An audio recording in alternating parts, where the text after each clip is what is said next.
ಬೆಳಗಾವಿ ಸಿಟಿಯಲ್ಲಿ ಸರ್ ಕಳ್ಳತನ ಪ್ರಕರಣಗಳು ಒಂದು ವಾರದಿಂದ ಹೆಚ್ಚಾಗ್ತಾ ಇದ್ದಾವೆ ಅಂತ ಸರ್. ಅಲ್ಲ, ನಾವು ಅದನ್ನು ನೋಟ್ ಮಾಡ್ಕೊಂಡಿದ್ದೇವೆ. ಸಂಶಯ ಏನು ಅಂತೇಳಿದರೆ, ಯಾರಾದರೂ ಹೊರಗಡೆಯಿಂದ ಕೆಲವು ಟೀಮ್ಗಳು ಬರುತ್ತೆ, ಒಂದೊಂದು ಸಾರಿ ಈ ಕಳ್ಳತನದ ಟೀಮ್ಗಳು ಬರ್ತವೆ. ಆ ಟೀಮ್ಗಳೇನಾದರೂ ಬಂದಿದೆಯಾ ಅಂಥೇಳಿ ಫಾಲೋ ಅಪ್ ಮಾಡ್ತಾಯಿದ್ದೀವಿ. ಒಂದು ವೇಳೆ ಆ ರೀತಿ ಇದ್ದರೆ ಅದನ್ನು ಕ್ರಮ ತಗೊಳ್ತೀವಿ. 2025 ಕೆಲವೊಂದು ಘಟನೆಗಳು ಗೃಹ ಇಲಾಖೆಗೆ ಹಿನ್ನಡೆ ತಂದಿದ್ದಾವೆ, ಅಂದರೆ ಮುಜುಗರ ತಂದಿದ್ದಾವೆ. ಈ ಹಿನ್ನೆಲೆಯಲ್ಲಿ ಹೊಸ ವರ್ಷದಲ್ಲಿ ಅಧಿಕಾರಿಗಳಿಗೆ ಏನಾದರೂ ಟಾಸ್ಕ್ ಕೊಟ್ಟಿದ್ದೀರಾ? ಅಲ್ಲ, ಈಗಾಗಲೇ ನಾವು ಮಾತಾಡಿದ್ದೇವೆ. ಈಗಾಗಲೇ ಒಂದು ಸಭೆಯನ್ನು ಕೂಡ ನಾನು ತಗೊಂಡಿದ್ದೇನೆ. ಅವರಿಗೆ ಹಿಂದಿನ ವರ್ಷದ್ದು ಏನೇನು ಘಟನೆಗಳಾಗಿದ್ದಾವೆ ಅನ್ನೋದನ್ನು ಚರ್ಚೆ ಮಾಡಿದ್ದೇನೆ. ಮುಂದೆ ಅದು ಆಗಬಾರ್ದು, ಆ ರೀತಿ ಅನ್ನೋದಕ್ಕೆ ಏನೇನು ಕ್ರಮ ತಗೋಬೇಕು ಅನ್ನೋದನ್ನು, ಆ ಸೂಕ್ಷ್ಮತೆಯನ್ನು ಅರ್ಥ ಮಾಡಿಸಿದ್ದೇನೆ ಅವರಿಗೆ. ನನಗೆ ವಿಶ್ವಾಸ ಇದೆ ಅವರೆಲ್ಲರೂ ಕೂಡ ಕೆಲಸ ಮಾಡ್ತಾರೆ ಹಾಗೆ ಅಂತೇಳಿ. ನಿನ್ನೆ ನಾನು ಹುಬ್ಬಳ್ಳಿ ಹೋಗಿದ್ದೆ. ಅಲ್ಲಿ ಏನು ಒಂದು ಘಟನೆ ನಡೆದಿತ್ತು, ಆ ಹೆಣ್ಣುಮಗಳನ್ನು ಕೊಲೆ ಮಾಡಿ ಮರ್ಯಾದಾ ಹತ್ಯೆ ಅದು ನಡೆದಿತ್ತು. ಅದನ್ನೆಲ್ಲ ನೋಡಿಕೊಂಡು ಅವರಿಗೆ ಸಾಂತ್ವನ ಹೇಳಿ ಅವರಿಗೆ ಬಂದಿದ್ದೇನೆ. ಅವರ ಆ ಹುಡುಗನ ತಾಯಿ ಕೂಡ ಆಸ್ಪತ್ರೆಯಲ್ಲಿ ತುಂಬ ಸೀರಿಯಸ್ ಆಗಿತ್ತು, ಅಲ್ಲಿ ಹೋಗಿ ನೋಡಿದ್ದೇನೆ.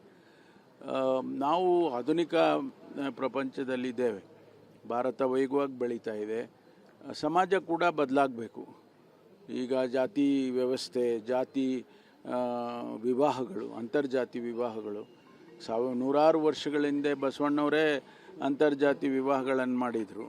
ಇವತ್ತು ಈ ರೀತಿ ಹತ್ಯೆಗಳಾಗೋದು, ಮರ್ಯಾದಾ ಹತ್ಯೆ ಆಗೋದು, ಎಲ್ಲೋ ಒಂದು ಕಡೆ ನಾವು ಸಮಾಜಕ್ಕೆ ಒಂದು ರೀತಿಯಲ್ಲಿ ಸರಿಯಾದ ಸಂದೇಶ ಹೋಗ್ತಾ ಇಲ್ವೇನೋ ಅಂತ ನನಗನ್ಸುತ್ತೆ. ಮುಂದಿನ ದಿನಗಳಲ್ಲಿ ಆ ಕೆಲಸ ಕಾನೂನಿಗಿನ್ನ ಹೆಚ್ಚಾಗಿ ಜನಗಳಿಗೆ ಒಂದು ಅವೇರ್ನೆಸ್ ಕ್ರಿಯೇಟ್ ಮಾಡಬೇಕು. ಕೆಲವೊಂದು ಪ್ರಮುಖ ಪ್ರಕರಣಗಳಲ್ಲಿ ಸರ್ SIT ತನಿಖೆಗಳು ಬಾಕಿ ಇದ್ದಾವೆ, ಈ ವರ್ಷ ಮುಗಿಸ್ತೀವಿ. ಎಷ್ಟು ಸಾಧ್ಯ ಆಗುತ್ತೆ ಅವೆಲ್ಲವನ್ನು ಕೂಡ ಆದಷ್ಟು ಶೀಘ್ರವಾಗಿ ಮುಗಿಸ್ತೀವಿ. ಧರ್ಮಸ್ಥಳದ್ದಿರ್ಬೋದು ಅಥವಾ ಬೇರೆ ಬೇರೆ ಯಾವುದೇನೋ ನಾವು CID ಕೊಟ್ಟಿರ್ತಕ್ಕಂಥದ್ದು ಅದೆಲ್ಲವನ್ನು ಆದಷ್ಟು ಶೀಘ್ರವಾಗಿ. ಸಿಟಿಯಲ್ಲಿ ಸರ್ ಕಳ್ಳತನ ಪ್ರಕರಣಗಳು ಒಂದು ವಾರದಿಂದ ಹೆಚ್ಚಾಗ್ತಾ ಇದ್ದಾವೆ ಅಂತ ಸರ್. ಅಲ್ಲ, ನಾವು ಅದನ್ನು ನೋಟ್ ಮಾಡ್ಕೊಂಡಿದ್ದೇವೆ. ಸಂಶಯ ಏನು ಅಂತೇಳಿದರೆ, ಯಾರಾದರೂ ಹೊರಗಡೆಯಿಂದ ಕೆಲವು ಟೀಮ್ಗಳು ಬರುತ್ತೆ, ಒಂದೊಂದು ಸಾರಿ ಈ ಕಳ್ಳತನದ ಟೀಮ್ಗಳು ಬರ್ತವೆ. ಆ ಟೀಮ್ಗಳೇನಾದರೂ ಬಂದಿದೆಯಾ ಅಂಥೇಳಿ ಫಾಲೋ ಅಪ್ ಮಾಡ್ತಾಯಿದ್ದೀವಿ. ಒಂದು ವೇಳೆ ಆ ರೀತಿ ಇದ್ದರೆ ಅದನ್ನು ಕ್ರಮ ತಗೊಳ್ತೀವಿ. 2025 ಕೆಲವೊಂದು ಘಟನೆಗಳು ಗೃಹ ಇಲಾಖೆಗೆ ಹಿನ್ನಡೆ ತಂದಿದ್ದಾವೆ, ಅಂದರೆ ಮುಜುಗರ ತಂದಿದ್ದಾವೆ.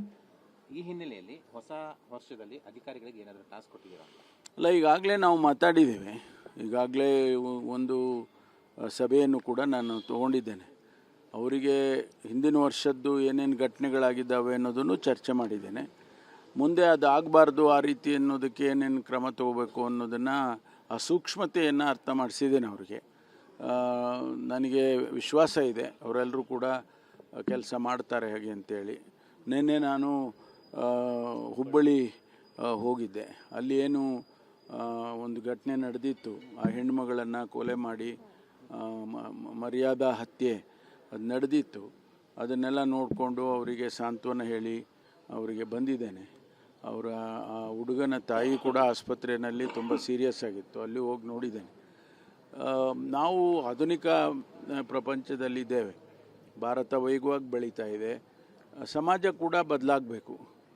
ಈಗ ಜಾತಿ ವ್ಯವಸ್ಥೆ, ಜಾತಿ ವಿವಾಹಗಳು, ಅಂತರ್ಜಾತಿ ವಿವಾಹಗಳು, ನೂರಾರು ವರ್ಷಗಳ ಹಿಂದೆ ಬಸವಣ್ಣವರೇ ಅಂತರ್ಜಾತಿ ವಿವಾಹಗಳನ್ನು ಮಾಡಿದರು.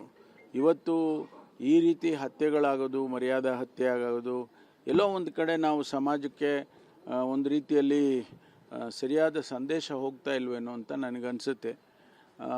ಮುಂದಿನ ದಿನಗಳಲ್ಲಿ ಆ ಕೆಲಸ ಕಾನೂನಿಗಿನ್ನ ಹೆಚ್ಚಾಗಿ ಜನಗಳಿಗೆ ಒಂದು ಅವೇರ್ನೆಸ್ ಕ್ರಿಯೇಟ್ ಮಾಡಬೇಕು.